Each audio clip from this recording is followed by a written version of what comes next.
ओम नमो भगवते वासुदेवाय नमः। श्री गणेशाय नमः। वास्तु ज्ञान गंगा चैनल पर आप सभी का स्वागत है। आइए जानते हैं आषाढ़ मास की गणेश चतुर्थी कब की रहने वाली है। हिंदू धर्म में किसी भी शुभ या मंगलिक कार्य की शुरुआत करने से पहले विघ्नहर्ता भगवान गणेश जी का ध्यान किया जाता है। भगवान गणेश जी का ध्यान ना किया जाए तो सभी कार्यों में अड़चनें आती हैं। हम कोई भी कार्य करते हैं तो सबसे पहले भगवान गणेश जी का आह्वान करते हैं। महीने में जब भी गणेश चतुर्थी आती है तो भगवान गणेश जी का विशेष रूप से पूजन किया जाता है।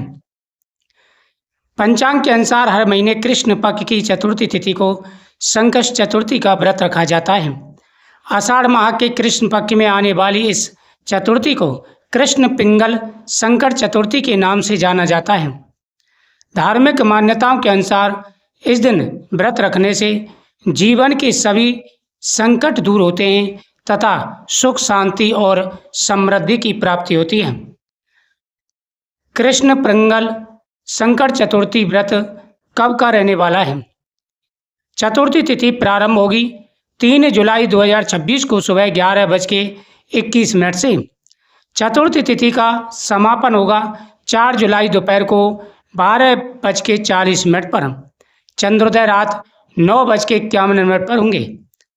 तो गणेश चतुर्थी में चंद्रोदय के समय जो तिथि होती है वही मान्य होती है। इस वजह से यह व्रत 3 तारीख का रहने वाला है। चतुर्थी के व्रत में रात्रि के समय चंद्र दर्शन और चंद्रमा को अर्घ्य देना अनिवार्य माना जाता है। क्योंकि 3 जुलाई की रात को चतुर्थी तिथि विद्यमान रहेगी, इसलिए यह व्रत 3 जुलाई 2026 को ही रखा जाएगा। कृष्ण पिंगल संकट चतुर्थी के दिन भगवान गणेश के कृष्ण पिंगल स्वरूप की पूजा की जाती है। इस स्वरूप का वर्णन भूरा और काला माना जाता है। मान्यता है कि इस विशेष दिन भगवान गणेश स्वयं अपने भक्तों के सभी दुखों और विघ्नों को दूर करने के लिए पृथ्वी पर विचरण करते हैं। जो भक्त इस दिन श्रद्धा और विधि विधान से व्रत रखते हैं उन्हें भय, भ्रम और मानसिक अशांति से मुक्ति मिलती है तथा जीवन में सुख समृद्धि का वास होता है। सुबह ब्रह्म मुहूर्त में उठकर स्नान करें और स्वच्छ वस्त्र धारण करें।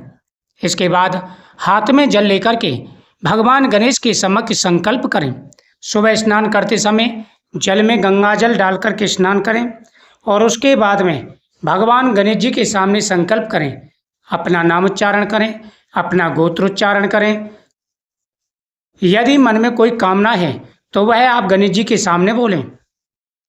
श्री गणेशाय नमः मंत्र का जाप करते हुए सबसे पहले भगवान गणेश जी को दुर्वादल समर्पित करें।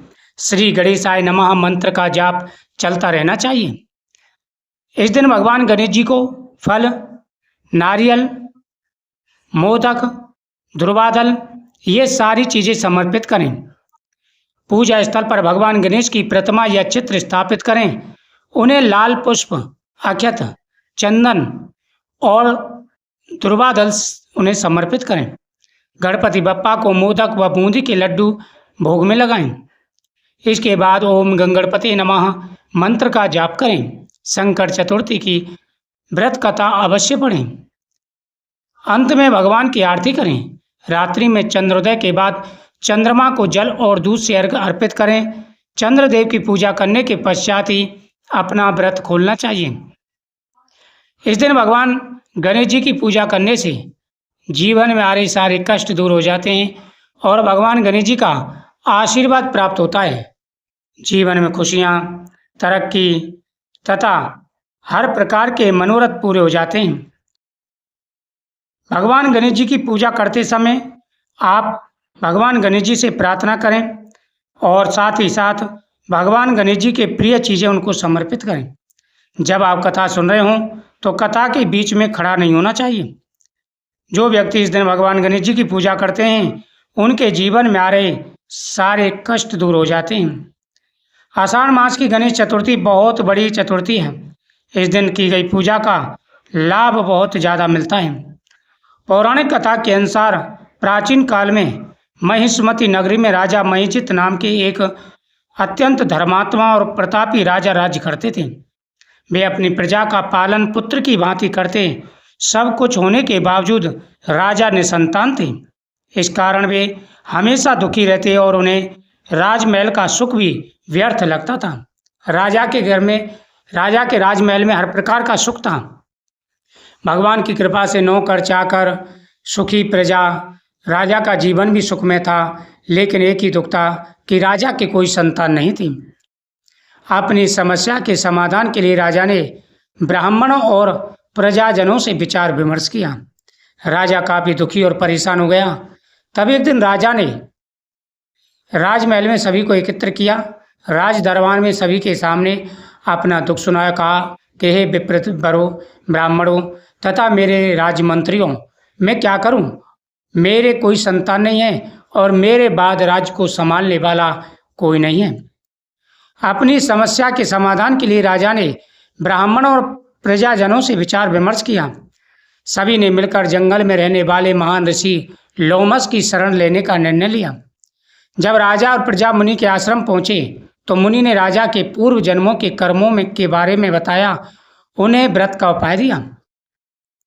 लोमस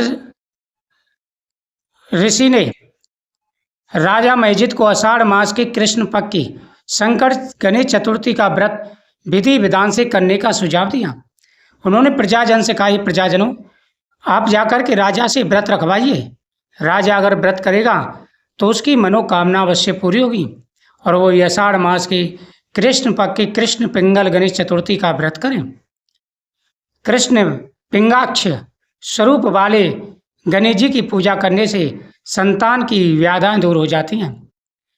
ऋषि के निर्देशानुसार राजा महेजित और उनकी पत्नी रानी सुदक्षिणा ने पूरी श्रद्धा के साथ गणेश चौथ का व्रत किया। विधि विधान से पूजा अर्चना की।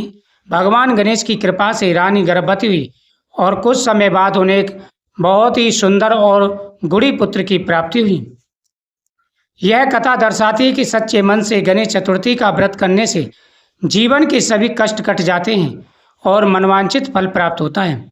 इस दिन सुबह स्नान करके गणेश जी की पूजा करें, उन्हें दुर्वा और मोदक अर्पित करें और शाम को चंद्रमा को अर्घ देने के बाद ही व्रत खोलना चाहिए।